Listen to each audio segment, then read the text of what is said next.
money a long way, but go because I gotta find my way. The Lord need to stand up, get better to warning, which makes me know where we's aligned, what's left to be done.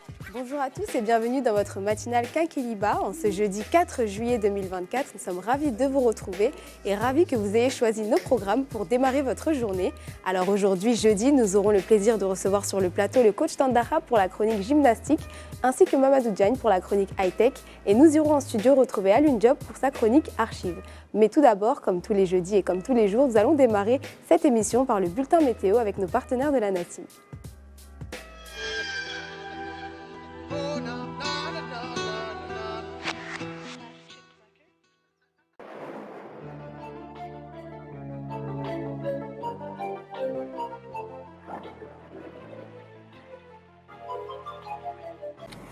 Mesdames et messieurs, bonjour et bienvenue.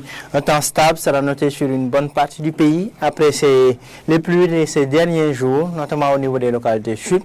Entre-temps, c'est pas mal de localités au niveau des régions sud qui ont enregistré plus de 100 mm avant-hier. Tout de même, pour la journée d'aujourd'hui, ce sera un temps stable qui rime avec un ciel ensoleillé et de la chaleur sur une bonne partie du pays. Mais tout de même, au niveau des localités sud, notamment en fin d'après-midi, les orages et pluies vont intéresser le Sénégal oriental. L'image satellite nous montre un ciel dégagé, beaucoup d'éclaircies sur le pays, notamment au niveau des localités nord et centre du territoire sénégalais. Donc pour la journée d'aujourd'hui, nous retrouvons le soleil un peu partout au nord et à l'ouest du pays.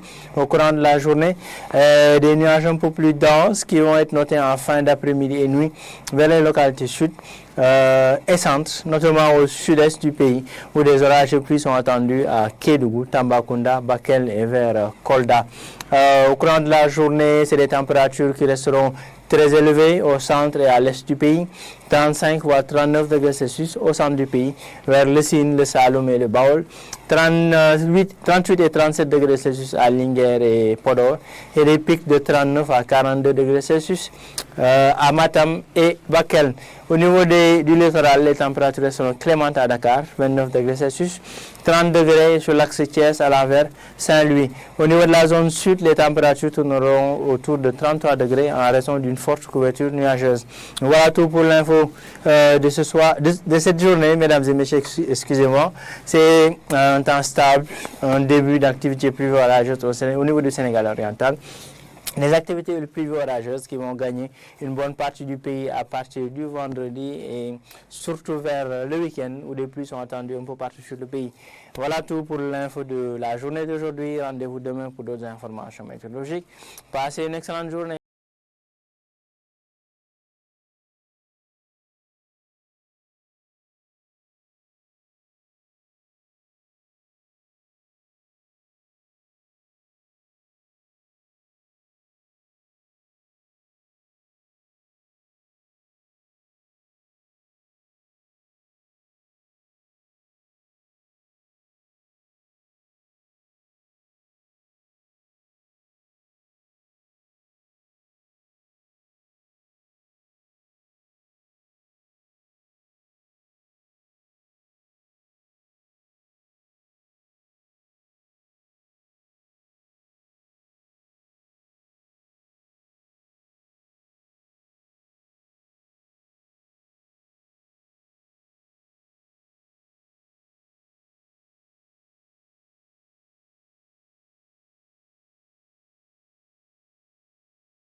Et nous remercions nos partenaires de la NACIM pour ce bulletin météo du jeudi 4 juillet 2024. L'équipe est en place et me rejoint sur le plateau, Alun Badarakan, coach Tandara et notre premier invité de ce matin. Bonjour à tout le monde. Bonjour. Comment ça va ce matin? Installez-vous. Je vous en prie, prenez place. On va partager un bon quinquilibre ce matin. Pour ceux qui nous rejoignent, bonjour à tout le monde. Bonjour. Bonjour à Ça vous. va bien? La reine du génie. Ah, ça fait Comment vous plaisir. allez? Ça fait plaisir d'être avec vous. Ça va, Et alhamdoulilah. chez vous, Mais bien, bien. la matinée, Bon, ça va, un peu fatigué parce que c'est normal, on est en fin de semaine. c'est l'avant-dernière comme tu aimes bien dire. Mais l'avant-dernier jour, comme on dit. C'est ça. Et après, on aura droit à une journée et demie de repos. Tout à fait. Et coach, vous êtes en forme ce matin? Vous Vous savez, avez fait la séance avant d'arriver? vous me voyez avec la sudation, hein? Non, ça va. Ça veut dire que simplement, parce que ça va bien. Ça va bien. Ça va très Bon, bah, bien. tant mieux, tant mieux. Bonjour à notre première invitée. Et je vais laisser peut-être le soin à Lune Badra de nous le présenter. Alors, nous aurons le plaisir aujourd'hui d'avoir deux invités sur ce plateau, deux messieurs. Hein. Donc, vous serez vraiment bien encadrés, Bien bien entourés, épaulés, n'est-ce pas? bien entourés, surtout ça. Alors, El Hadji Gueye, je commence par monsieur El Hadji Gueye, architecte logiciel, fondateur et président de Proxicode. Je crois que j'ai bien prononcé. Hein. Voilà, Proxicode. Alors, un éminent cadre sénégalais qui était basé en Europe, plus précisément en France, si je ne m'abuse, et qui a fait le pari du retour pour contribuer à sa façon au développement du Sénégal dans ce secteur où la demande véritablement est extrêmement forte.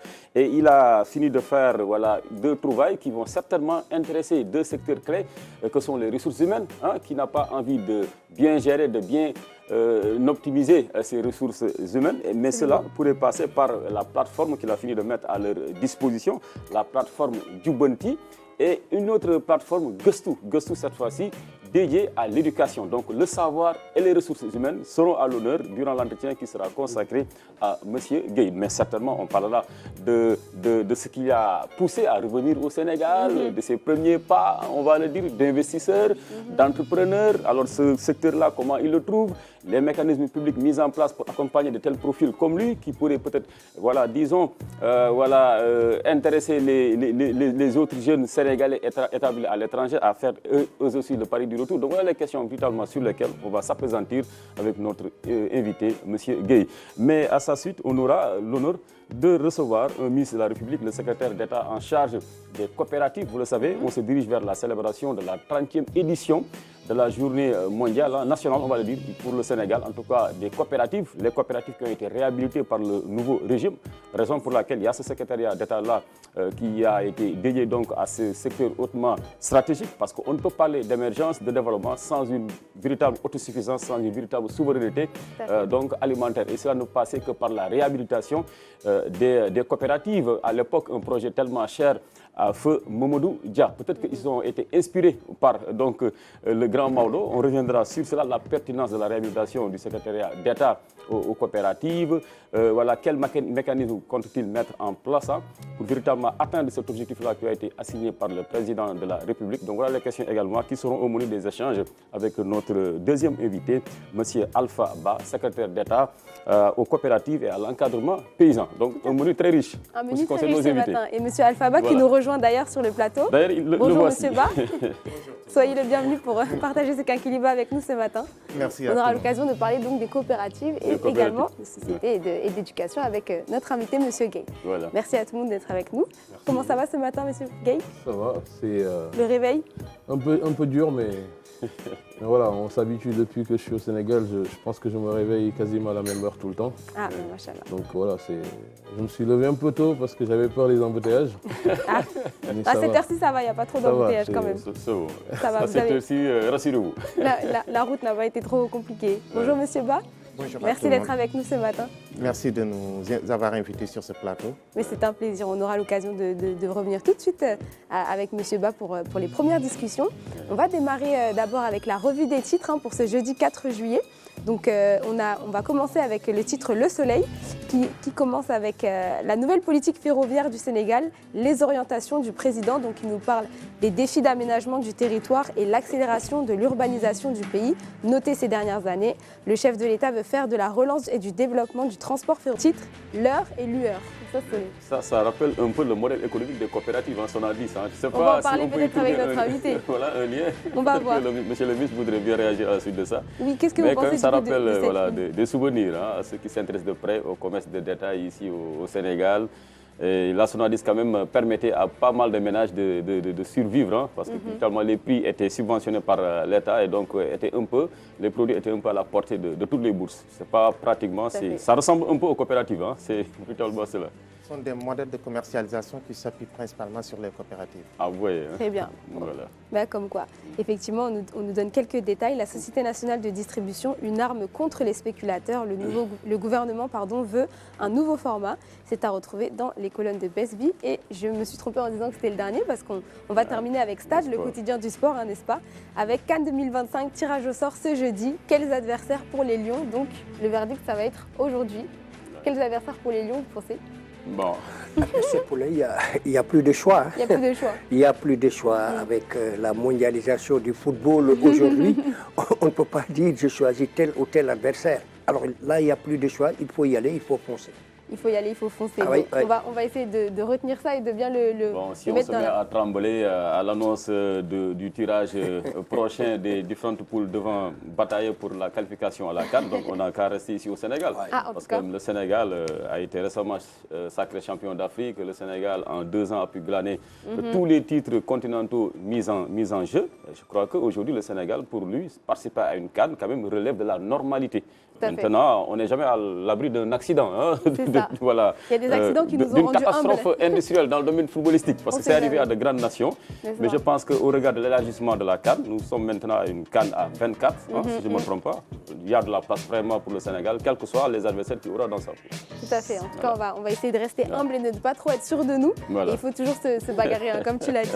Donc c'était tout pour la revue des titres ce matin. On va passer tout de suite à la chronique gymnastique et ce sera juste après ceci.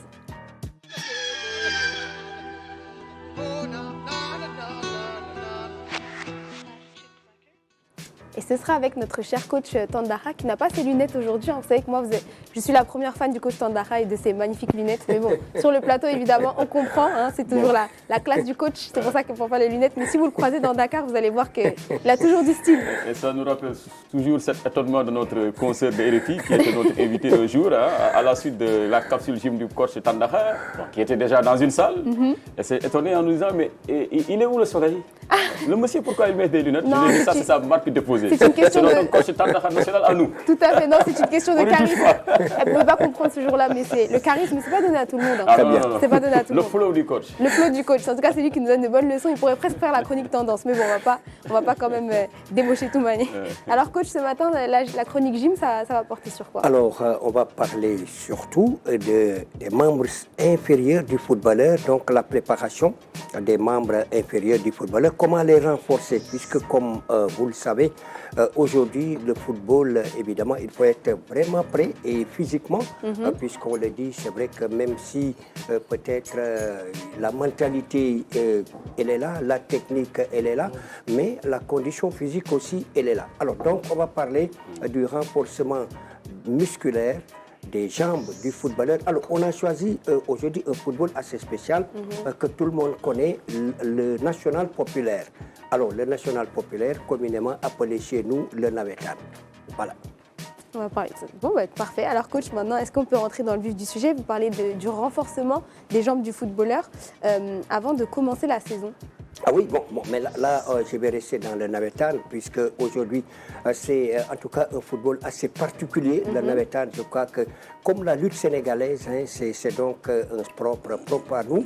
C'est donc le football, en tout cas le football. Mais aujourd'hui, le navétane a pris d'autres proportions, puisque le navétane, à l'époque, à l'origine, pendant l'époque coloniale, c'était justement les vacances. C'était le football de vacances. Donc, permettre à ces enseignants, après un travail de dur labeur pendant la saison, l'année scolaire, et donc de revenir au village, à la maison et donc à la ville pour se ressourcer un tout petit peu. Mais là, pour ne pas être désœuvré, organiser des compétitions de navétane qui ne dépassaient pas 2 mois ou à la limite 3 mois. Alors aujourd'hui, c'est une autre forme de navétane, et donc voilà pourquoi, et qui peut même rivaliser avec un championnat professionnel. Le navétane aujourd'hui va jusqu'à 9 mois, quand on sait le crédit horaire qui est accordé à ces entraînements, mais aussi durant toute la saison de navétane. Vous conviendrez avec moi qu'aujourd'hui, il faut vraiment se préparer et de manière assez professionnelle. Absolument. Alors, si vous le voulez bien, on va interroger le coach Do qui va revenir sur le sujet, et donc le renforcement musculaire des membres inférieurs du footballeur. Et je précise navétane. Allez, on y va. On y va. Donc, Bonjour, ravi de vous retrouver ce matin pour vous présenter notre capsule du jour. Alors pour aujourd'hui, on a pour thème le renforcement des membres inférieurs chez les joueurs. Autrement dit, ceux qui se préparent pour les navétanes. Comme vous le savez bien, on est à l'approche de l'hivernage et les navétanes vont démarrer. Actuellement, on reçoit beaucoup de monde qui veulent se préparer pour une bonne condition physique lors de ces matchs de navétane. Alors, vous qui êtes joueurs et vous qui fréquentez les salles, on va vous montrer quelques astuces qui vont vous permettre de renforcer votre bas du corps, que ce soit au niveau des mollets, au niveau des ischio-jambiers, mais aussi au niveau des quadriceps. Allez, on vous donne rendez-vous tout de suite dans les démonstrations et suivez-nous bien.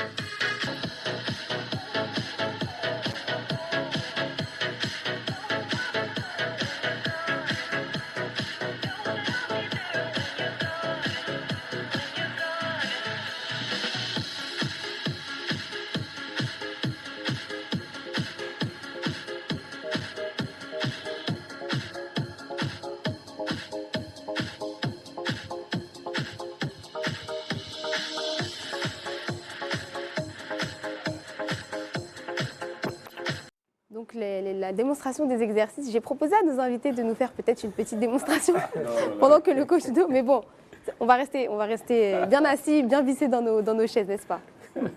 Tout à fait, c'est vrai. Et d'autant plus que peut-être certainement des habitués, monsieur le ministre, n'est-ce pas, à pratiquer un peu de sport quand même. Avec les rythmes du travail, on est obligé. Sinon, on ne peut pas tenir. C'est clair. Sinon, on peut pas tenir. Monsieur Gueye aussi. Et moi, je fais du basket. Ah oui. Je suis même championnat départemental de Saône-et-Loire cette année. Ah bah bravo. Machallah. Je ne suis pas un sportif de haut niveau, mais Pour se préparer en conséquence et éviter les accidents sportifs. Puisque vous savez, vous avez des toxines qui sont déposées, il y a ce qu'on appelle les charges d'entraînement, et tout ceci, il faut les évacuer, parce que vous avez une accumulation d'acide lactique au niveau de l'organisme, et donc tout cela, il faut donc les évacuer, les enlever, et mieux préparer en tout cas sa saison. Oui, n'est-ce pas? Et puis, c'est vrai que quand on regarde ces exercices, on se rend compte à quel point finalement les muscles inférieurs, en tout cas, sont vraiment les fondations du corps, en fait. Ah oui, bien sûr, et surtout les muscles profonds. Je crois que ça, c'est important. Les muscles profonds, que ce soit les articulations, là également, c'est important. Il faut toucher les diarthroses un peu partout, que ce soit diarthrose. C'est vrai que le footballeur... en général, c'est donc les jambes qui travaillent le plus, même s'il y a d'autres surfaces de contact, par exemple, comme la poitrine, qui est la surface de contact la plus large, en tout cas pour le footballeur, mais on utilise peu. On utilise aussi la tête, c'est vrai, en des circonstances, mais le gros, en tout cas, c'est le travail des jambes. Et donc, avec ces jambes, il faut la constance, puisqu'il faut toujours faire ce qu'on appelle un renforcement musculaire. Même en pleine saison, des fois, il est bon que le préparateur physique demande à l'entraîneur, même si on est, en tout cas, dans une phase, après avoir terminé ce qu'on appelle la PPG, c'est-à-dire la préparation physique généralisée, et entrer dans un autre domaine. Ce domaine-là, c'est la préparation, l'adaptation. Après l'adaptation, le continu, avant d'aller maintenant vers le spécifique. Et c'est dans ce spécifique où on va justement travailler les jambes. Puisqu'au fur et à mesure que la saison avance, le sportif perd en puissance. Vous perdez en puissance, donc il faut constamment un renforcement musculaire. Et surtout quand il s'agit des jambes. Et donc voilà pourquoi, en tout cas, ces exercices sont extrêmement importants. Mais merci pour vos conseils. J'allais justement vous poser cette question. Quand la saison avance, qu'est-ce qu'on fait du travail de renforcement des jambes? Mais vous avez déjà répondu. Et c'est l'occasion aussi peut-être d'inviter les téléspectateurs qui nous suivent à réagir sur nos différentes plateformes. Je vois sur Facebook déjà Amélia Da Silva qui nous dit bonjour d'Angola. Elle nous a dit bonjour à toute l'équipe de Quinquiliba. Il est 7h30 en Angola. Je vous souhaite une belle journée. Nous aussi, on vous souhaite une belle journée. N'hésitez pas à nous faire vos retours sur les conseils du coach. Le renforcement des jambes, c'est ton truc? Mais c'est important, quel que soit le talent que l'on a, si physiquement on n'est pas bien affûté, après on passe à côté. Hein. Tout à fait. Ben, ça, on le dit dans le jargon ici au Sénégal, tu deviens un tchouné. Et pourtant, je sais que vous en avez du talent à revendre même. Hein. Mais si vous n'êtes pas prêt physiquement, écoutez, vous passez à côté de votre marché. On l'a vu. Hein. Il y a même l'histoire un peu récente du football sénégalais, l'équipe nationale du Sénégal, lors de cette CAN. Voilà, plein de déconvenus pour notre pays en 2012 face à la Zambie. Vous vous en souvenez? Cette première mi-temps catastrophique du Sénégal parce que physiquement, on n'était pas prêt. On a bâclé la préparation physique. L'équipe est arrivée un peu en retard au moment où les Zambiens, eux, avaient fini de s'affûter et tout cela. Et d'ailleurs, il paraît qu'après avoir recueilli les confidences de son préparateur physique, à l'époque Hervé Renard, le très futé Renard, bon, il a dit à ses joueurs, écoutez, mettez le paquet sur ces joueurs sénégalais-là, ils ne m'ont pas l'air d'être bien physiquement, ils ne sont pas bien échauffés. Donc vous allez mettre le paquet et dès la première mi-temps, à l'issue de cette première mi-temps, on résume le match et tout cela. Et puis le Sénégal a couru derrière le score pendant pratiquement 90 minutes sans pour autant parvenir à égaliser. Donc d'où l'importance d'une bonne préparation physique. Mais aussi ne pas oublier le travail du cœur. C'est important. Parce que surtout avec nos amis lutteurs hein, qui sont là dans les salles à faire de la musculation et tout cela, ça n'a rien à voir avec le cœur. Hein. Le cœur, quand même, il faut véritablement un travail beaucoup plus régulier, voilà, être sur du sable et tout cela, faire du jogging pour bien l'affûter. Donc comme quoi, il faut souvent se méfier de certaines corpulences alors qu'ils ont un cœur de moineau. Tout à fait. C'est important. Mais tu fais bien de faire le rappel, et comme le coach nous fait le rappel aussi, de ne pas négliger les membres inférieurs dans nos séances de sport. C'est important. On prend note en tout cas pour les prochaines séances, n'est-ce pas? C'est ça. Très bien, bon, c'est parfait. Merci coach pour la chronique gym de ce matin. Et on se retrouve dès demain pour la capsule, évidemment. Comme chaque Saint-Louis, hein. Oui, bien sûr. En direct de la maison, n'est-ce pas? L'équipe sera à Saint-Louis, donc pour la réception des autorités du Sénégal, donc pour la journée nationale de nettoiement. Et Saint-Louis aura l'insigne honneur d'abriter cette deuxième journée. Et cela donc a forcément occasionné une petite décentralisation des antennes de la RTS et particulièrement de la matinale. Donc de demain, de ce vendredi à samedi. Donc, focus à Saint-Louis, Inch'Allah. Focus Saint-Louis, la ville si chère à notre poche. Mais tout à fait, c'est ce que j'allais dire. Et à toi aussi, on va pas sentir. C'est ça, merci. merci. En tout cas, il est 6h59. On va passer à la première partie de la rubrique invitée. Et ce sera juste après ceci.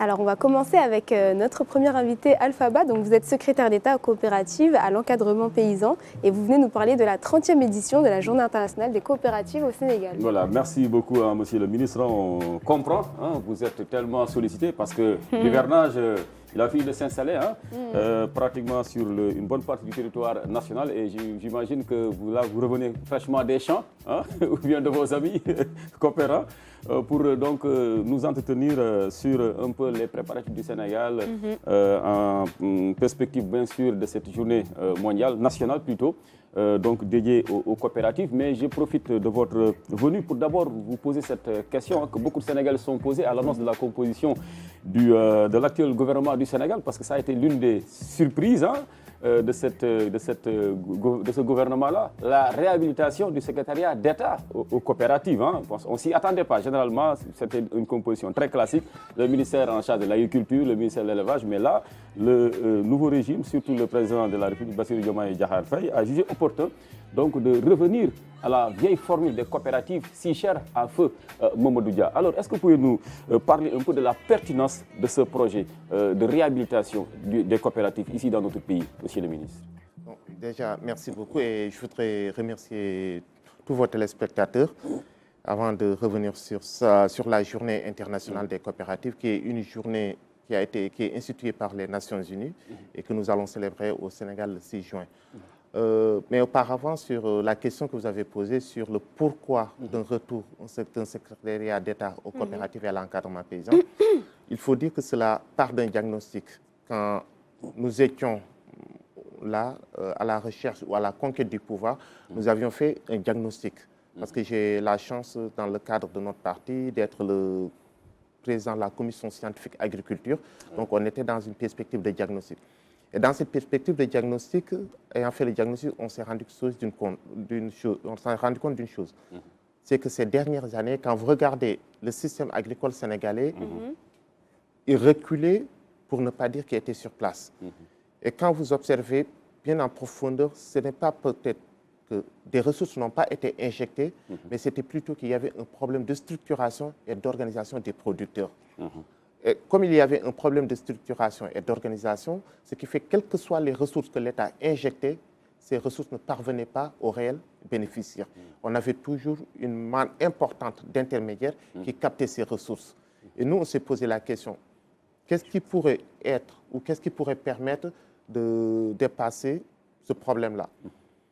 En revisitant, parce qu'il ne faut pas aussi réinventer la roue, mais il faut revisiter. En revisitant l'histoire du Sénégal, on s'est rendu compte que quand même l'agriculture au Sénégal a connu des moments d'apogée. Et ces moments d'apogée étaient des moments où il y avait une bonne structuration des organisations de producteurs. Et en plus de cette bonne structuration, il y avait aussi un système d'encadrement de l'État qui était là. Parce que quand vous regardez ces 20 dernières années, avec les politiques d'ajustement structurel, tout le système d'encadrement de l'État auprès des producteurs a été complètement démembré. Il n'y avait rien. C'est-à-dire que le producteur était laissé à lui-même. Juste vous donner un exemple. Aujourd'hui, vous prenez un parent, producteur paysan, vous lui donnez un tracteur. L'État subventionne, mais l'argent met un tracteur hyper cher. Il n'est pas encadré. Peut-être qu'il n'a même pas les compétences de manipuler un smartphone. Vous lui donnez un tracteur hyper sophistiqué. C'est de l'argent jeté par la fenêtre. Et nous, on s'est dit que l'une des premières choses à faire dans notre diagnostic, c'est qu'il faut qu'on fasse revivre les producteurs. Les faire revivre en les structurant, en les organisant, pour les accompagner à aller à plus d'autonomie, mais pour aussi apporter une autre touche de transparence dans le système agricole. Parce que pour nous, on veut passer d'un système où on est dans un système de paysans pour aller à un système où on est dans un système de producteurs. Parce qu'il y a une différence. Parce que pour nous, c'est aller vers une approche de professionnalisation du métier de l'agriculture. Parce qu'actuellement, vous vous réveillez, M. Kant, vous venez, vous dites, on vous demande votre métier, vous dites je suis journaliste. Il y a quelque chose qui permet de vous identifier en tant que journaliste. Vous avez des avantages sociaux liés à votre statut de journaliste en tant que salarié. Mais, et pour le paysan, qu'est-ce qu'il a? Il n'a rien. Et donc, il n'est pas professionnel. À la limite, c'est une activité, mais ce n'est pas un métier. Et nous, on veut faire passer cela d'une activité à un métier. Autant vous pouvez vous targuer de dire je suis journaliste, on veut aussi que l'éleveur puisse dire moi je suis éleveur, c'est mon métier, que le paysan puisse dire je suis paysan, c'est mon métier, et que cela ne soit plus le hobby de nous autres qui avons la chance d'être dans un travail salarié, qui allons profiter de ce métier-là. Et donc, il y avait, ça c'est une chose. Autre chose, c'est que actuellement, l'État injecte des ressources dans l'agriculture. Mais il est impossible pour l'État, jusque-là, de dire qui est qui fait quoi, qui le fait où, sur quelle spéculation, c'est-à-dire sur quel produit. Et quand on n'a pas cette visibilité-là, il est impossible pour l'État d'avoir une vision prospective, de planifier politiquement pour dire dans 5 ans, 10 ans, voici là où je veux aller, voici ce que je veux faire, avec qui je veux le faire. Et donc, prenant tous ces éléments de constat, on s'est dit que dans l'élaboration de notre offre de projet, programme, on s'est dit que si les Sénégalais nous font confiance, il faut qu'on revienne à une structure. Maintenant, revenir à ça aussi, il y a cet aspect aussi une touche aussi idéologique. La touche idéologique, c'est quoi? C'est cela surtout. J'allais vous poser cette question. Ça ressemble un peu à l'économie communiste, hein, à ces causes de l'époque communiste qui avait fait quand même fleuresse plutôt, on va le dire ainsi, hein, dans les ex-pays de l'Union soviétique. Mais après, on s'est rendu compte que ce n'était pas viable. Aujourd'hui, tous ces pays ont opté pour l'économie libérale. Bon, ce n'était pas viable, c'est pourquoi je dis on ne réinvente pas la roue, mais on peut s'inspirer quand même de l'histoire. S'inspirer de l'histoire, en tirer les enseignements. Quelles ont été les bonnes choses qui ont été faites, que l'on peut capitaliser. Et sur ces bonnes choses, c'est que nous tous, nous savons qu'il y a la base idéologique réellement, c'est la fameuse circulaire 32 du président Mamadou Dia, qui est vraiment la base idéologique du mouvement coopératif au Sénégal. Mais ça, on s'en inspire, mais ce qu'il faut comprendre aussi, quand on parle de coopérative, actuellement, on ne parle même plus de coopérative, mais on parle de société coopérative. Parce que quand vous allez dans notre dispositif juridique, au niveau OHADA, de la même manière qu'on va parler d'une société anonyme, de la même manière qu'on va parler d'une société anonyme à responsabilité limitée, ainsi de suite. Dans l'OHADA, depuis maintenant 10 ans, il est inscrit ce qu'on appelle les sociétés coopératives. Ce n'est plus dans le modèle ancien, mais qui s'inspire du modèle ancien et qui permet d'organiser. Et quand vous le prenez ainsi, c'est-à-dire que c'est un terreau de création d'emplois. Parce que qu'est-ce qu'on veut faire? C'est accompagner le paysan à se focaliser sur la production, mais aussi sur les autres éléments liés à l'agriculture, parce que quand on parle de l'agriculture, c'est tout un écosystème. Oui.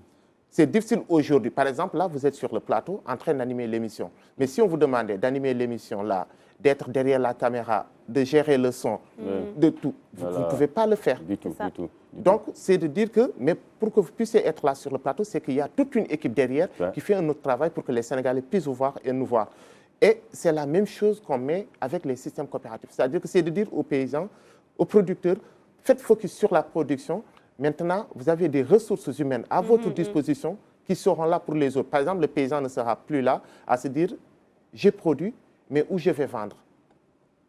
Ou c'est le moment de production, ou comment je vais faire pour aller chercher les intrants, où je vais aller avoir un crédit à la banque, comment faire les démarches, parce qu'il est dans le mécanisme d'un système coopératif, et la coopérative en tant que telle a son propre personnel, qui est recruté par les paysans, qui est salarié par les paysans. Pourquoi? Parce que dans leur système de production, ils vont mettre en place des mécanismes de prélèvement souples, selon leur capacité, qui leur permet de le faire. Mais autre élément qui est important pour nous dans les systèmes de coopératifs où on va aller, c'est qu'on va aller faire ce qu'on appelle les cartes agro-silvopastorales. C'est une carte professionnelle qui permettra de savoir qui est qui fait quoi et où il se trouve. Cette carte, elle est importante pour deux choses. Première chose, c'est en termes de transparence dans ce que l'État met à disposition. Si l'État, par exemple, actuellement, on parle de la distribution des engrais. Si on a cette carte, on peut savoir, on n'a pas besoin de déplacer des choses de fait. Chaque producteur peut recevoir ce qu'il reçoit et on peut avoir la traçabilité. Mais là, chaque année, par exemple, il y a un rapport qui a été déclassifié il y a un mois par le président de la République, un rapport de la Cour et on a vu d'ailleurs qu'il y avait beaucoup de courtiers dans cette distribution des intrants. C'est ça.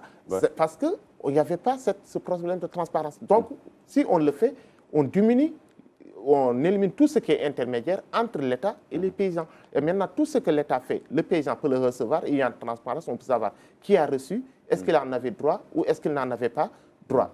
Et s'il y a des sanctions positives ou négatives à faire, on les met en place. Ça, c'est la première chose.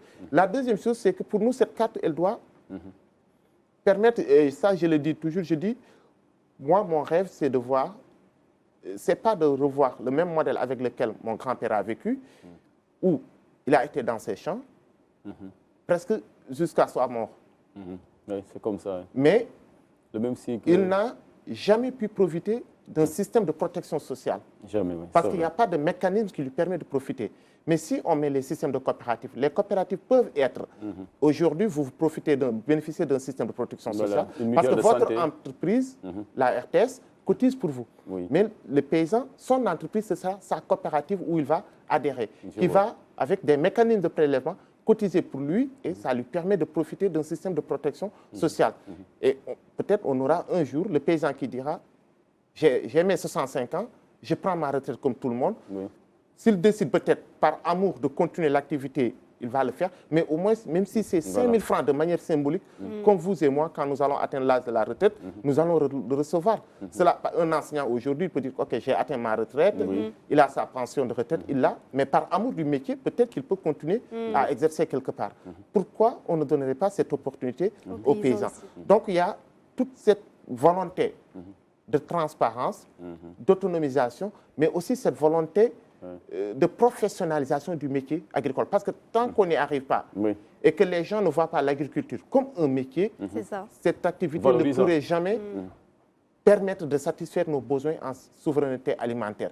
Et c'est la raison pour laquelle, dès son arrivée au pouvoir, le président de la République a dit « Nous avons fait ce diagnostic-là et nous l'avons toujours défendu. Maintenant, allons-y, essayons de le matérialiser. » De le matérialiser. Mais pour sa réussite, il faudrait que les acteurs, les principaux acteurs que sont les agriculteurs, parce que moi, souvent, j'ai banni d'ailleurs le terme paysan, ça peut être un peu péjoratif, assez réducteur, qu'ils soient associés pleinement. Est-ce qu'aujourd'hui, ce travail-là d'imprégnation est en train d'être fait, réalisé par vos services? Est-ce que vous êtes constamment sur le terrain pour leur expliquer les bienfaits de ces coopératives? Parce qu'au Sénégal, quand même, on a cette pudeur-là à révéler, par exemple, voilà, sa récolte, la moisson de l'année et tout cela. Bon, on a peur du mauvais œil. Donc, alors que dans la collectivisation, quand même, c'est ce que l'on devrait bannir. Il faudrait évidemment jouer franc jeu, que tout soit transparent pour que la coopérative puisse avoir les meilleurs résultats possibles. Est-ce que cela est fait?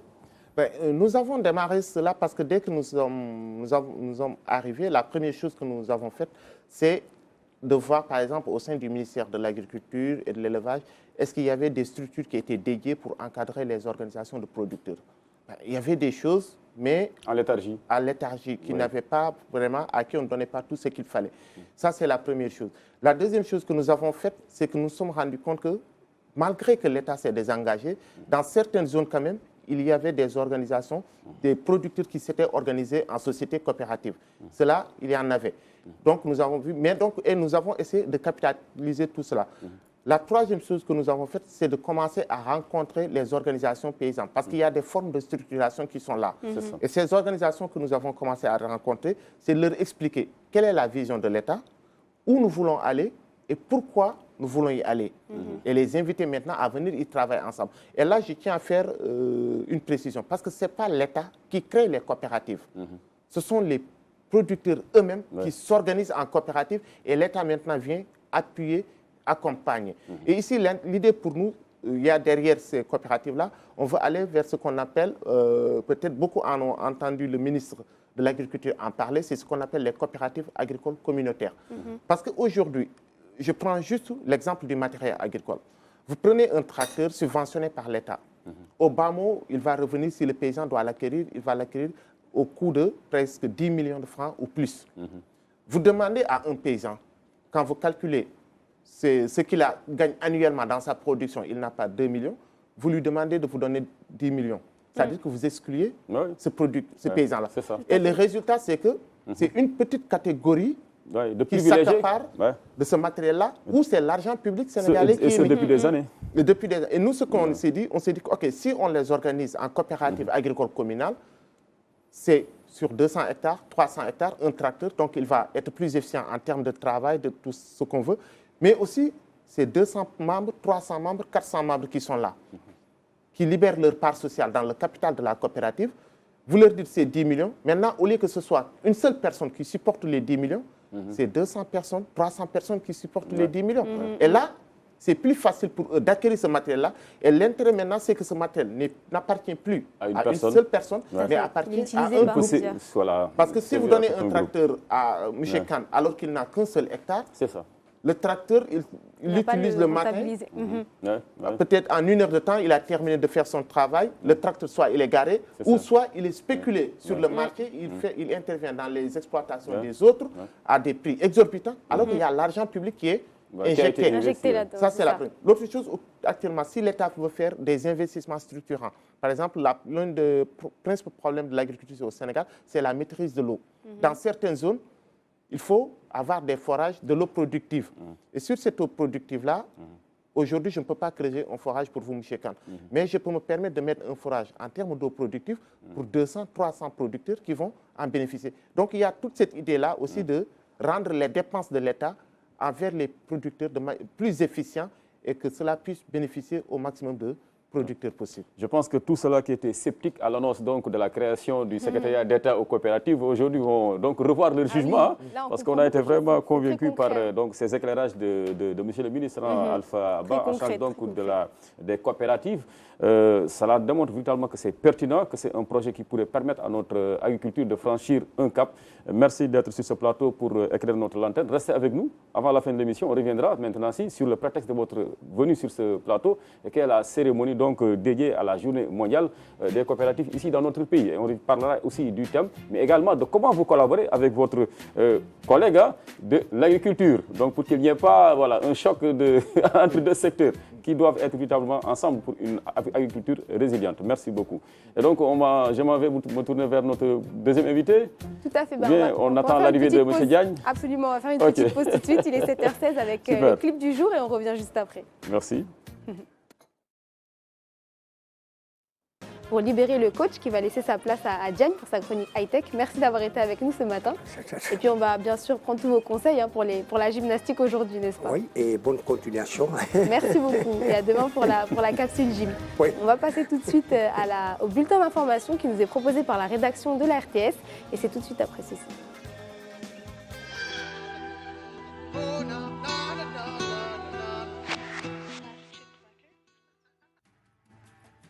Ce lot de matériel offert à la commune de Toubatoul entre dans le cadre de la mise en œuvre du programme prioritaire de propreté 3P, initié par le projet de promotion de la gestion intégrée et de l'économie des déchets solides au Sénégal, Promoged. Ce matériel de nettoiement intervient au moment où les autorités étatiques se sont fortement engagées. À l'électricité, on ne sait pas, mais on est en train quand même de faire le diagnostic pour voir réellement ce qui a causé ce problème, d'apporter des solutions et de faire en sorte que ce genre de problème n'arrive plus. Des investigations se poursuivent pour déterminer avec précision l'origine du dysfonctionnement dans le système. Les équipes de la RTS donc restent plus que jamais mobilisées pour respecter le rendez-vous quotidien avec les téléspectateurs à 20h pour la grande édition du soir. Au lendemain de l'exclusion des 64 candidats au baccalauréat arabe du jury 1506 du centre d'examen Nouveau Lycée de Kaolack, nous sommes descendus sur le terrain pour voir l'état d'esprit des concernés, aussi celui des parents. Joint au téléphone, Abdoulaye Diao nous a donné rendez-vous chez lui à Koutal-Yago, à quelques kilomètres de Kaolack. Le jeune homme se dit abattu, triste et dépassé par cette situation. En cette deuxième journée d'examen, il s'est présenté au centre à l'heure indiquée dans sa convocation, mais il n'a pas été autorisé à composer.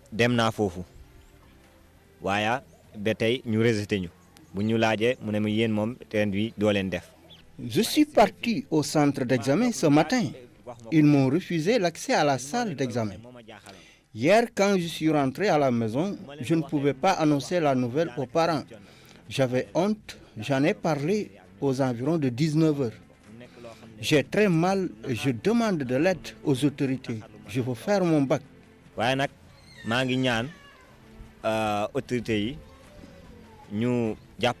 Sa journée d'hier, il n'est pas prêt de l'oublier et pourtant il avait travaillé toute l'année et beaucoup révisé pour bien préparer le baccalauréat. Ce lundi matin, il a quitté chez lui aux environs de 4 heures du matin pour ne pas être en retard. Son centre d'examen, il ne connaissait pas. C'est grâce à son téléphone qu'il a pu être guidé jusqu'à destination. Erreur bi mom si ñun la ñëké. Erreur bi mom ñun ñoo def erreur. Téléphone yi ben takku ci won. Je reconnais avoir commis une erreur parce que je ne devais pas amener mon téléphone au centre. Tardement yu bari. Même si c'était éteint. Si on ne fait pas l'examen, ça va impacter sur notre avenir négativement.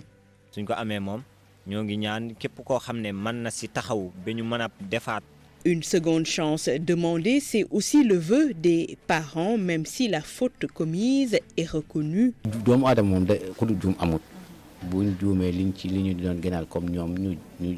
L'erreur est humaine et il a reconnu son erreur. En tant que parent, je demande aux autorités de pardonner, de leur permettre de refaire le bac. C'est encore des jeunes. Depuis hier, Abdoulaye est complètement abattu.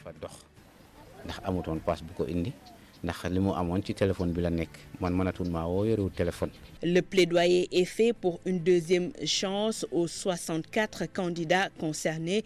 Clémence pour Abdoulaye Diao et les autres. La leçon est bien apprise. La prochaine fois, les dispositions seront prises. Le règlement respecté à la lettre.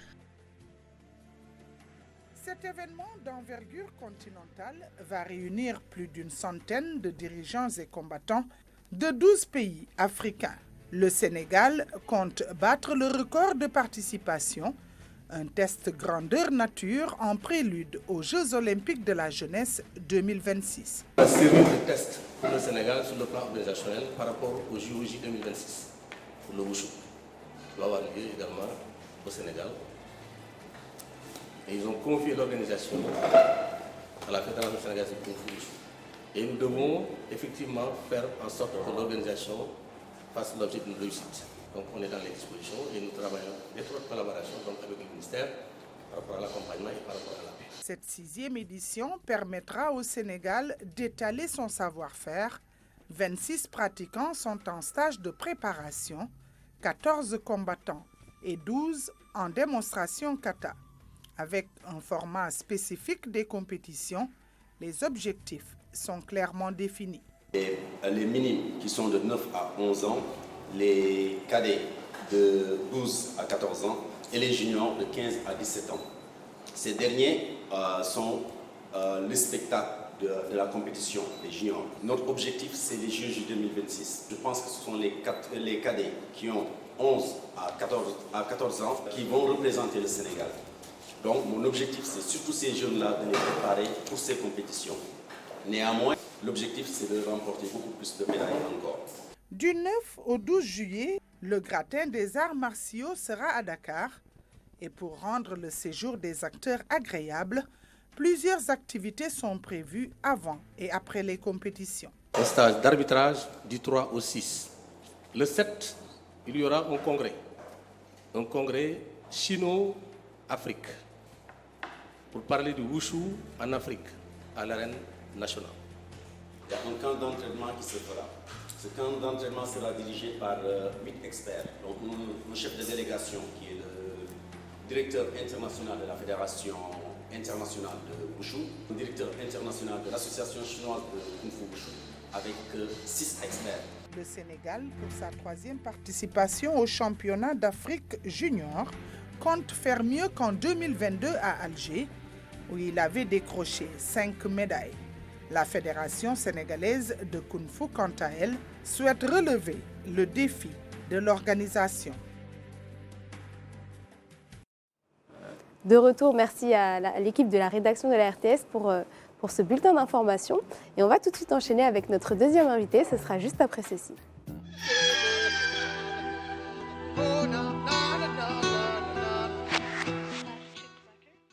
Et notre deuxième invité, Monsieur Gueye, qui a un fan club au niveau des commentaires sur la page Facebook. On a El Bachir Cham qui vous dit bonjour, qui vous dit « Allez El Hadjin Dogou Gueye, bonne émission, on est fiers de toi ». Et également Fatoumata Fifi Gueye Cham à qui on dit bonjour et on remercie de nous suivre. Proud of you, El Hadjin Dogou Gueye. Félicitations. Donc après l'État, honneur aux entrepreneurs. Tout à fait. On va représenter ici par M. Gueye, donc El Hadji Gueye, un architecte logiciel. Après, vous allez nous dire c'est quoi l'architecte logiciel, vous le spécialiste donc high-tech de Kinkeliba.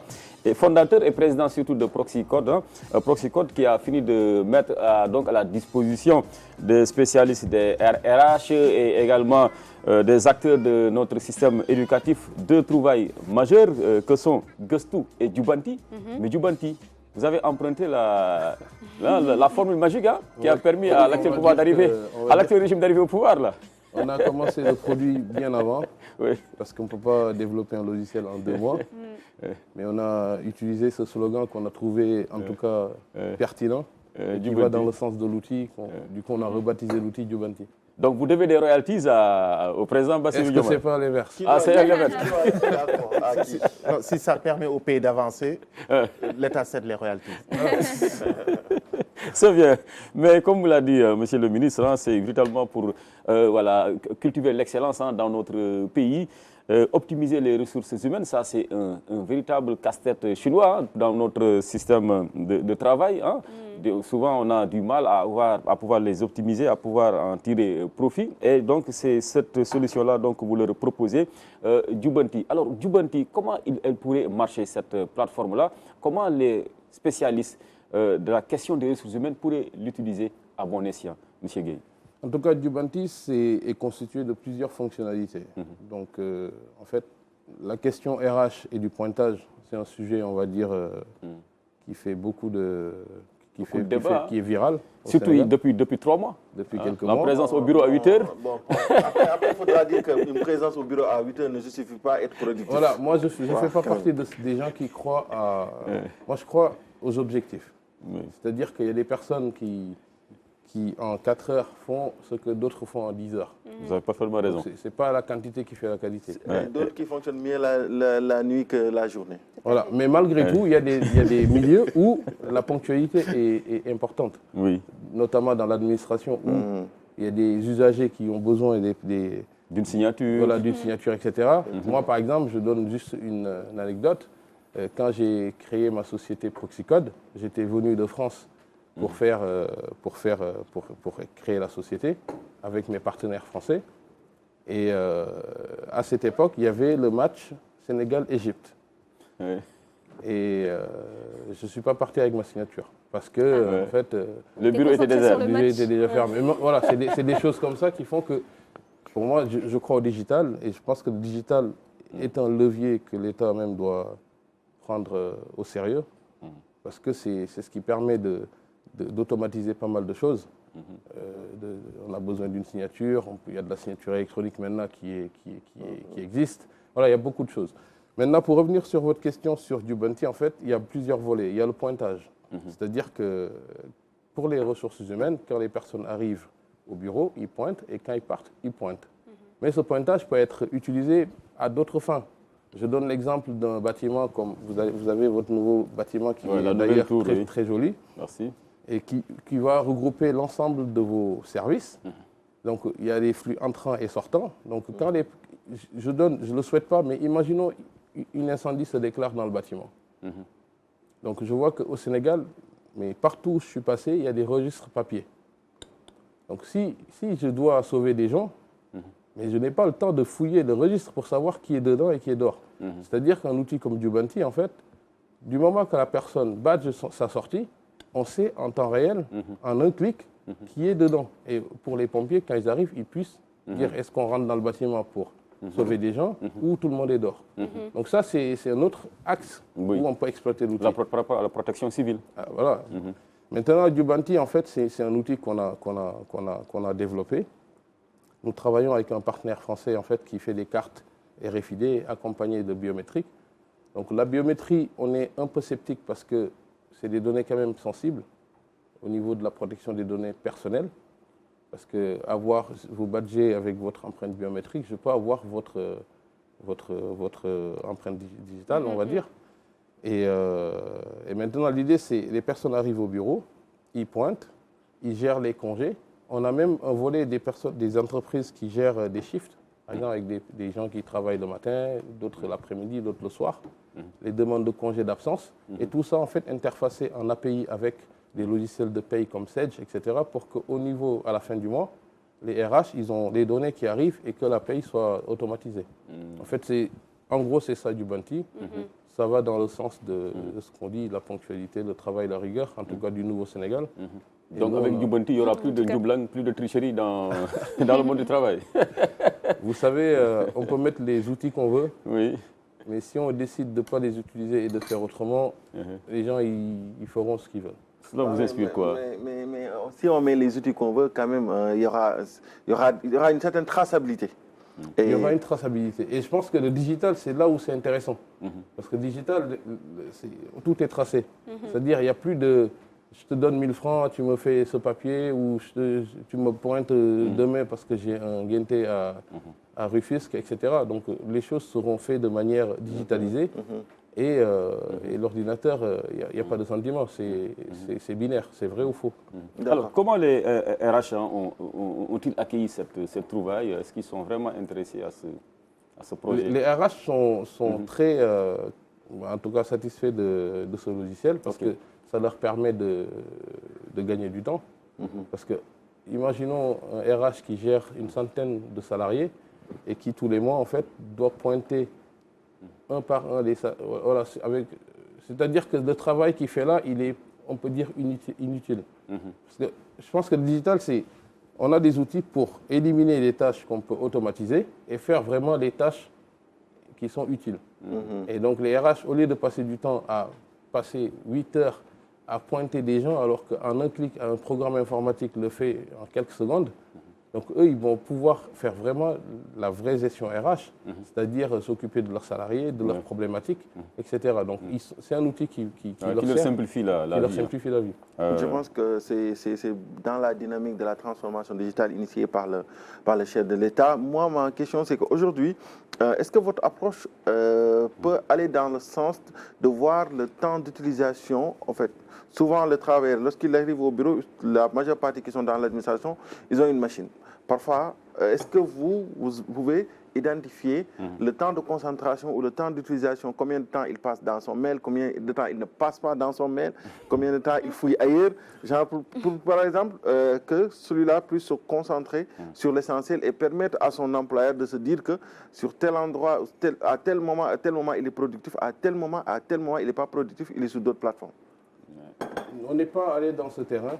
Je pense que des outils comme... Un terrain trop martial d'ailleurs. Hein.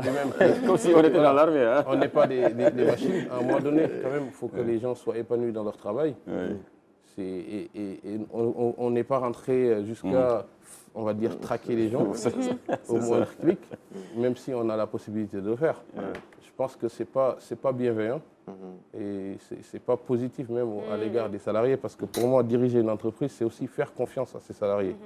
Parce qu'on a une personne qui est en haut, mais ce n'est pas lui qui fait tout le travail. Donc souvent, même à la RTS, je pense qu'il y a le directeur qui porte certaines décisions, mais si la RTS fonctionne bien, c'est parce qu'il y a des compétences qui sont là. Et donc, une entreprise, c'est pareil. Donc, il faut faire confiance à ses salariés, impliquer tout le monde pour que tout le monde se sente concerné. Une fois, j'ai entendu Barack Obama dire qu'il était à la NASA et il a rencontré un type qui balayait dans les couloirs. Et il lui a demandé « Qu'est-ce que vous faites ici ?» Et lui, il lui a dit « Je suis en train de me préparer à envoyer quelqu'un sur la Lune, le balayeur. » C'est-à-dire, même lui, il est conscient que le fait de balayer permet de concrétiser le projet. Donc tout le monde compte, les vigiles, les femmes de ménage, les ingénieurs, les directeurs. Je pense que tout le monde doit être impliqué et dans la confiance et dans la transparence. Que chacun joue sa partition et la nation en sera la principale bénéficiaire naturellement. Mais pour qu'elle en bénéficie davantage, il faut aussi qu'elle puisse disposer d'une bonne relève, que les ressources humaines soient de qualité, et cela ne passe que par le savoir, l'école. D'où la pertinence également du deuxième projet que vous portez, Gustou, c'est-à-dire la recherche, chercher le savoir, être à la quête du savoir, c'est bien cela, l'essence même de ce... En fait, on a cherché ce nom très longtemps, et on voulait trouver quelque chose de sénégalais. Gustou. Donc c'est un projet, d'ailleurs je profite, vous m'excusez, vous me permettez de remercier le groupe scolaire Mamadou Gueye, qui est à Thiès, parce que l'éducation c'est un domaine qu'on ne connaît pas. On sait faire des logiciels, mais j'ai constaté qu'au Sénégal, on a l'habitude de prendre des logiciels existants et de les adapter et qui ne répondent pas forcément à nos besoins, mais on l'adapte. On n'a pas la culture du développement. Vous voyez, donc on n'a pas cette culture de dire on va penser à un logiciel, le concevoir, qui soit taillé aux besoins près. Parce que là, je vois des entreprises qui utilisent des ERP qui coûtent des fortunes ou qui ne sont pas adaptés à l'activité, mais les gens, ils travaillent avec ça toute la journée et ils se plaignent toute la journée. Et nous, en fait, notre expertise, c'est venir voir des gens qui nous donnent un besoin et on réalise. Et c'est ça notre métier. Et donc, quand on a voulu se lancer dans ce projet, on est parti voir les acteurs parce que c'est eux qui connaissent leurs problématiques. Donc, on leur a dit, de quoi vous avez besoin. Donc, je remercie, comme je disais, M. Boudiara et M. Meng, et d'ailleurs M. Faye de Rufisque, qui sont des acteurs qui ont des années d'expérience dans l'enseignement et qui connaissent, qui savent de quoi ils parlent. Et donc, c'est à travers Mme Gueye que j'ai pu rencontrer ces gens-là pour essayer de comprendre qu'est-ce qu'on peut apporter.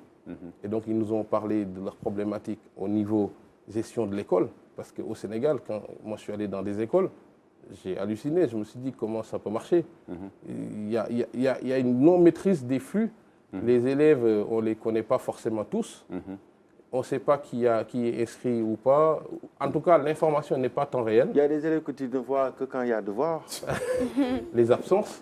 Donc voilà, l'outil touche tous les segments de l'école, que ce soit éducation, suivi d'élèves, communication interne, c'est-à-dire au sein de l'école, externe avec les parents, les paiements, parce qu'on a commencé à vouloir mettre des interfaces avec les mobile money, parce qu'aujourd'hui, au Sénégal, c'est quelque chose quand même il faut se dire que maintenant, les mobile money sont partout. Absolument. Donc, et puis, il y a des interfaçages qui sont en train d'être faits, et voilà. Ok.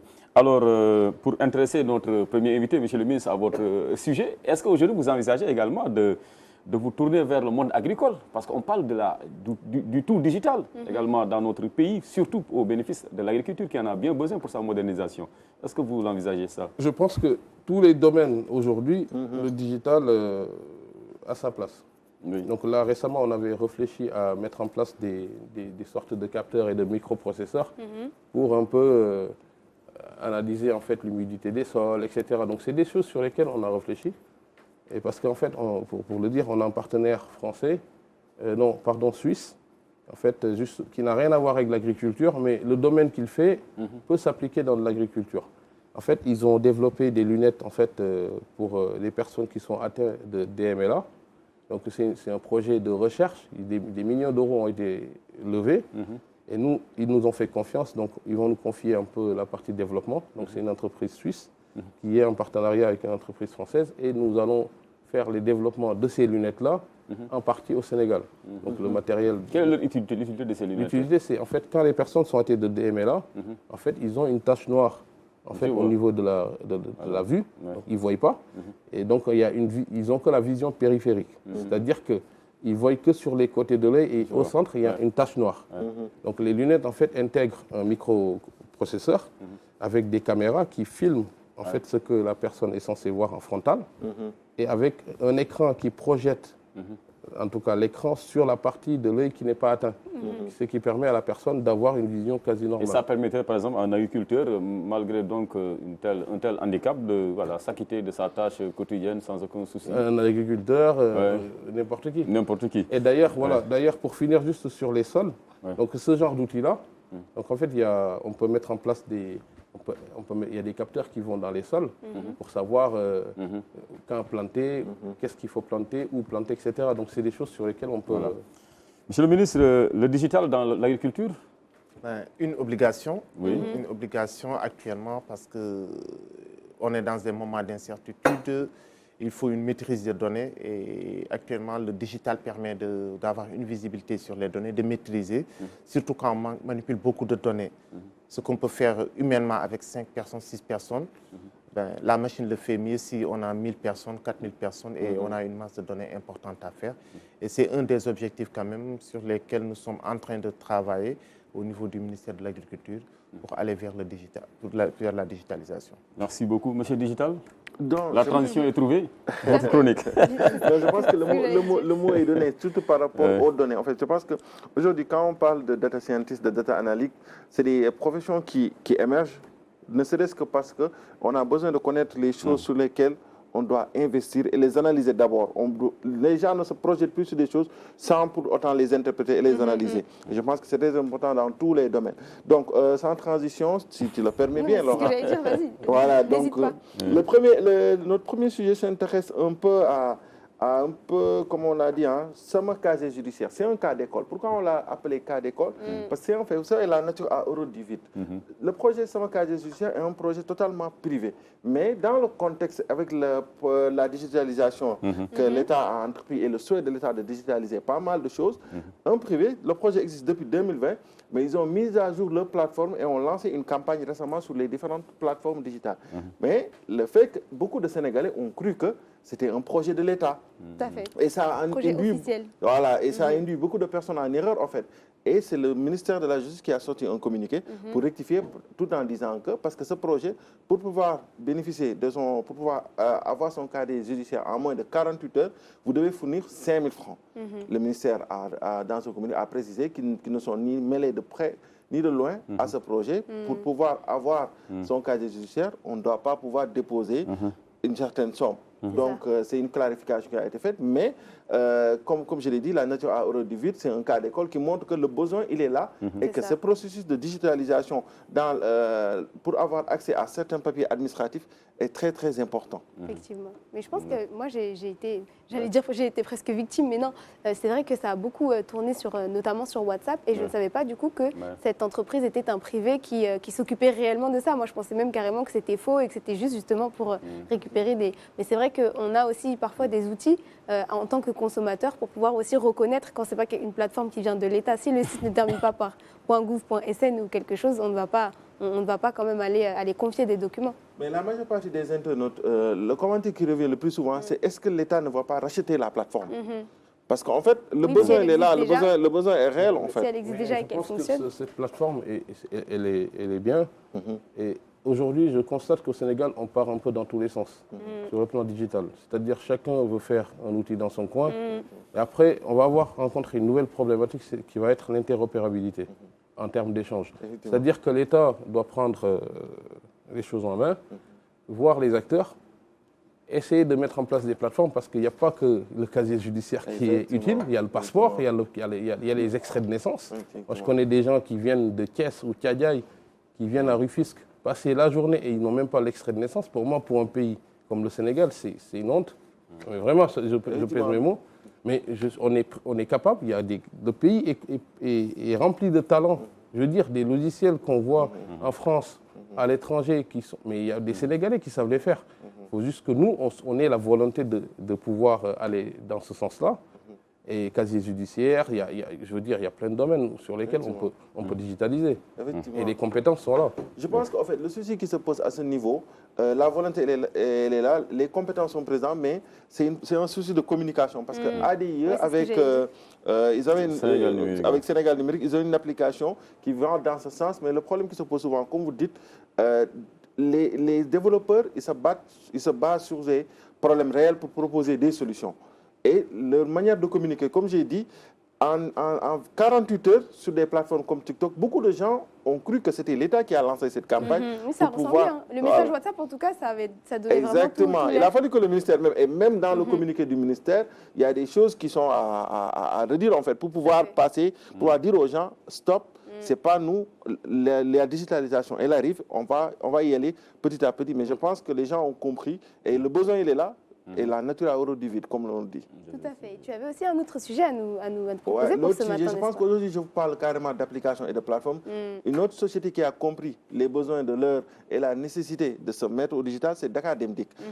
Depuis un certain temps, beaucoup de Sénégalais se plaignaient d'appeler pour pouvoir réserver une place dans un bus Dakar Demdik, aller dans les régions. C'était tout à fait compliqué. On appelait, parfois ça sonnait dans le vide, mais la Dakar Demdik a lancé l'application l'application Demdik. L'application s'appelle Demdik. Et l'application permet au commun des citoyens, à travers l'application, de réserver, que ce soit dans les lignes interurbaines, que ce soit dans les lignes qui sillonnent la capitale de Dakar. Donc je pense qu'on peut regarder ce sujet.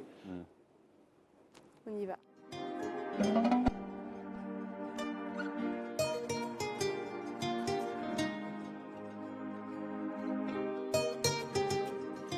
C'est la première fois que je voyage ci Dem Dikk sama ticket maa ngi ko am ci application Dem Dikk bi application bi c'est efficace et c'est plus pratique. jumtukaayu xarala yi moo gën a yomb que nga ñëw ba fii di rang des fois nit ñi bari mu jëlal la sa temps. mu ko téléchargé après ma def réservation ma xool defal ma 3 pàcc ma dugg si ñaareel pàcc bi muy Sénégal Dem Dikk bi après ñu bind ma destination yi nga jëm ak départ ak arrivée ak nombre de place. lépp téléchargé ko moo gën ñëw ba ci site bi pour jënd ticket moom. mu lay laaj sa départ sa arrivée ak ban jour. dama war a dem Koungheul après sama oncle expliqué ma ne ko kon nañ dem seeti naka la quoi donc man ak moom ñoo defandoo sur application Dem Dikk bi jël depuis démb pour de mun a dem tey Koungheul à 7 heures du matin. déplacement bi moom coono la ndax toog fi nga toog choisir sa destination moo gën ngay déplacé wu di def frais de transport bi nii mais ni nga jógee ba Malika war a passe 2000 francs ñu jënd si ticket. mën ngaa toog sa kër daal di def sa réservation nga bañ a bàyyi ba bés bi nga war a voyager incertitude yi day planer si sa kaw déjà parce que doo xam boo ñëwee ndax di nga fekk place yu mat am déet.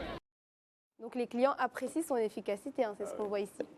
Je pense qu'ils se sont mis à l'ère du digital et au grand plaisir, au grand bonheur de notre invité. Je pense qu'un besoin a été réglé sur cet aspect. C'est l'utilité du digital. Un besoin, une solution. Un besoin, une solution. Donc aujourd'hui, à partir de ton domicile, tu peux commander un bus Dakar Dem Dikk, aller comme ça tranquillement à Thiès. Mais seulement, on n'a pas la desserte du Berthé ni du Terre, nous de Tivaouane Peulh et environ. Tivaouane Peulh, Niague, Niakorap, voilà, Sangalkam, Bambilor. Nous ne sommes pas encore impactés par le Terre ni le Berthé. Donc nous faisons un appel aux autorités pour un raccordement, une petite bretelle. Quand même, c'est de l'inéquité. C'est de l'inéquité. Non, écoutez, nous aussi nous contribuons à l'impôt. Donc il faut penser à nous. Mais tous ces grands projets-là n'impactent pas ces zones que je viens de citer, alors que ces zones polarisent tellement de population. Non, ça s'arrête aux portes de Tivaouane Peulh. Mais après Tivaouane Peulh, vous avez Niague, vous avez Niakorap, vous avez Sangalkam, vous avez Bambilor, vous avez Gorom 1, Gorom 2. C'est le nouveau Dakar. C'est le nouveau Dakar. Et aucun de ces grands projets-là n'impacte pour l'instant ces zones. Pour prendre le Terre, il faut aller jusqu'à Kër Mbaye Fall, une petite bourgade quand même. Ou bien, je ne sais pas, aller jusqu'à Guédiawaye pour le BRT. Ça, c'est quelque chose à corriger. Hein? En tout cas, l'appel est entendu. Mais merci, je l'espère. Quand on voit cette application qui existe, c'est vrai que ça facilite la vie, n'est-ce pas? Parce que comme tu disais, on devait appeler avant. Moi, je suis une grande utilisatrice de Demdik, car j'avais l'habitude d'appeler, de payer. Déjà, je trouve que c'était bien parce qu'on n'est pas obligé d'aller à la station pour payer. On peut appeler et puis voilà, payer par Wave, mais là, carrément, on passe au-dessus, en fait. C'est next level. Avant de dire aux téléspectateurs, Laura, c'est une Sénégalaise trotteur avant d'aller groupe trotteur. Tous les coins et recoins du pays, elle connaît quoi. Mais bon, je pense qu'on va profiter de plaisir. Je pense qu'Aline, demain, ils vont en Saint-Louis, je les retrouve là-bas. Mais pour d'autres raisons. Le Demdik pour Saint-Louis, c'est 7h, 15h tous les jours, n'est-ce pas? Elle connaît les heures. Non, mais je confirme. On est dedans. En tout cas, merci. Et là, c'est jamais à Dakar. Jamais 2 jours d'affilée à Dakar. C'est bien. On a un beau pays, mais malheureusement, beaucoup d'entre nous méconnaissent. C'est ça, c'est important. Voyageons chez nous, c'est le message du jour. En tout cas, merci Jai pour cette chronique. On a appris beaucoup de choses comme à chaque fois. Quand tu présentes, c'est bien. C'est les Anta, les Sarah, franchement. Ces gens-là, franchement, le mercato là doit être rapide. Anta et Sarah, c'est elles qui m'ont tout appris. Celles qui m'ont tout appris, si elles nous regardent, je leur passe le bonjour ce matin. Il nous reste quelques minutes, on va peut-être passer la parole à nos invités. Donc, on redonne la parole à notre premier invité, le ministre secrétaire d'État en charge, bien sûr, des coopératives et de l'encadrement paysan, M. Alpha, dont le prétexte reste la célébration de la journée des coopératives ici au Sénégal. Est-ce qu'on peut revenir sur le thème, en savoir la quintessence, Monsieur le ministre, et puis comment vous répartissez également les rôles, vous et votre collègue de l'agriculture? Parce que souvent vous êtes entourés, mais j'espère que vous marchez pas dessus quand même. Je vais commencer par cette première question parce que avec le ministre Mabouba, pour nous, je peux dire c'est une chance de collaborer avec lui. Parce qu'il est d'une générosité extraordinaire. Mais rassurez-nous, il se repose, il a un bureau. D'habitude, c'est ce que je lui dis. J'ai dû faire attention grand, parce que je l'appelle grand pour ne pas tomber malade. Parce que nous sommes tous des anciens de Sanat. C'est la question que tout le monde se pose. Je l'appelle grand, fais attention pour ne pas tomber malade. Mais quand même, c'est quelqu'un qui, toute sa vie, qui a vécu comme ça, qui est speed et qui est comme ça, qui est plein d'énergie et d'engagement quand il est quelque chose. Et au sein du ministère, c'est vrai, c'est lui le ministre, moi le secrétaire d'État, donc même s'il y a une relation fonctionnelle. Et dans le travail, on est en binôme. Vraiment, on ne mange pas. Par exemple, s'il doit être sur le terrain, il me confie la maison. Et moi, quand je dois être sur le terrain, lui reste au bureau. Ça nous permet, parce que aussi c'est un secteur hyper compliqué, c'est l'agriculture et l'élevage, de combiner. Donc, c'était 2 ministères qu'on a mis en un. Donc, il faut mais on a cette collégialité de travail-là sur beaucoup de choses. Par exemple, là, pendant qu'il faisait le diagnostic sur le terrain, il m'avait confié la maison pour gérer tout le processus de distribution des engrais, le processus de distribution des semences, que j'ai supervisé, que je continue de superviser, pendant que, par exemple, lui, il discute avec les bailleurs pour mobiliser les fonds, les partenaires techniques. Donc, vraiment, on a une collégialité. Et quand on se réveille le matin, son assistante m'envoie son agenda, mon assistante, lui, envoie à son assistante son agenda. On combine. Sur certains, on reçoit certains, on les reçoit parfois en binôme. Parfois, on dispatche les rôles. Il reçoit certains, je reçois certains, pour être le plus efficient. Mais quand même, on ne se mange pas. Mais plutôt, je dirais qu'on est plutôt fusionnel. Ah, mais ça, c'est bien. Ça, c'est bien et cela nous rassure. Alors, sur le programme de célébration de cette journée, le programme de célébration de cette journée, il faut rappeler que c'est une journée qui est importante pour nous parce qu'elle permettra à l'État du Sénégal de recevoir le transfert définitif d'une plateforme qui était là, qui a été développée dans le cadre d'un projet qui s'appelle PACAO, qui est le projet qui a permis, la plateforme s'appelle IRESCOP. C'est une plateforme qui permet au service du ministère de l'Agriculture de recenser toutes les coopératives immatriculées au Sénégal. À la base, au niveau des DRDR, où les coopératives sont immatriculées, tout est centralisé au niveau national. Et maintenant, c'est un projet qui a été financé par l'Union européenne et ce projet arrive à terme et ils doivent transférer cette plateforme à l'État du Sénégal et la plateforme sera hébergée au niveau de Sénégal numérique qui a l'infrastructure technique pour accompagner et gérer cette plateforme-là avec nos services. Mais l'intérêt de cette journée, c'est aussi comme on vient de relancer les coopératives, c'est de montrer l'engagement institutionnel de l'État auprès de ces sociétés coopératives. Et le prétexte choisi cette année au Sénégal, c'est de poser le débat sur le rôle et la place des coopératives dans la perspective de souveraineté alimentaire. Quel rôle ces coopératives vont jouer? Et nous allons en discuter avec des experts qui vont venir, qui ont travaillé sur ces questions-là toutes ces dernières années, malgré l'absence de l'État, et qui vont, par exemple, il y a le professeur Abdallah Sissé qui a travaillé toutes ces dernières années sur ces questions-là, qui va nous faire une leçon inaugurale, qui a une connaissance juridique sur les questions d'éthique, une connaissance en droit, et qui va nous faire une leçon inaugurale sur cette question-là.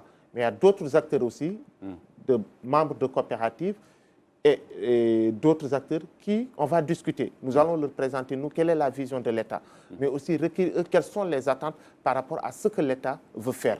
Parce que pour nous, on a une vision, on a une orientation, mais elle n'est pas figée. C'est une vision qu'on veut améliorer, co-construire avec les acteurs coopératifs. Parce que là où on veut aller, l'État ne peut pas y arriver tant que les acteurs du mouvement coopératif ne s'y engagent pas. Merci beaucoup, Monsieur le Ministre. Excellente cérémonie. Le retour, vous n'avez pas de regrets, vous avez bien fait de revenir au pays. Les projets se portent bien. C'est difficile, difficile, mais en tout cas... La solution se trouve à votre gauche. Non, je pense qu'on n'a jamais frappé à la porte d'un ministère ou... Parce qu'on croit en nous et on pense qu'on a les capacités de réussir au Sénégal.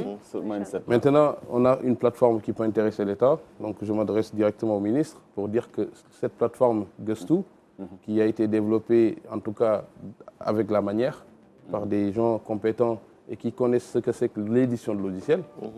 Donc, on est ouvert à le mettre à disposition de l'État. Du ministère de l'Éducation. Pour équiper les écoles sénégalaises. Donc, là, voilà, donc nous, on est ouvert à discuter sur ça. Et Djubanti aussi, ça peut être utile à l'administration, je pense. Et qui cadre bien. Et qui va bien faire le Djubanti du président. Et je pense que voilà, nous, on est là pour servir notre pays aussi. Et je pense qu'il y en a qui font de la politique, mais il y en a aussi qui font d'autres choses. Dans l'innovation, dans l'entrepreneuriat. Voilà. Merci beaucoup à vous deux, Monsieur le ministre, Monsieur Gueye. Excellente journée, que Dieu vous garde. Merci Ça a été un plaisir. Merci à tous vos téléspectateurs. Merci d'avoir été avec nous ce matin, Monsieur Ba, Monsieur Gueye. Et merci à notre sœur aussi, Pendambo, donc ministre de l'Agriculture, qui a négocié sa venue sur ce plateau. Ben voilà, on lui passe le bonjour, on espère qu'elle nous regarde. Je suis sûre qu'elle nous a suivis ce matin. Merci également, Jane, d'avoir été avec nous pour cette deuxième partie d'émission. Je ne t'avais même pas introduit, mais bon, je te dis au revoir quand même. Bon, tu vois, je rattrape la politesse. Non, j'ai vu ça, mais j'ai compris. Non, mais t'inquiète, on est ensemble. Merci à Loubana Rakan d'avoir partagé l'émission et puis merci à tous de nous avoir suivis ce matin. N'hésitez pas à rester branchés sur la RTS 1 pour les programmes et on vous retrouve demain pour la dernière de la semaine. Excellente journée à tous.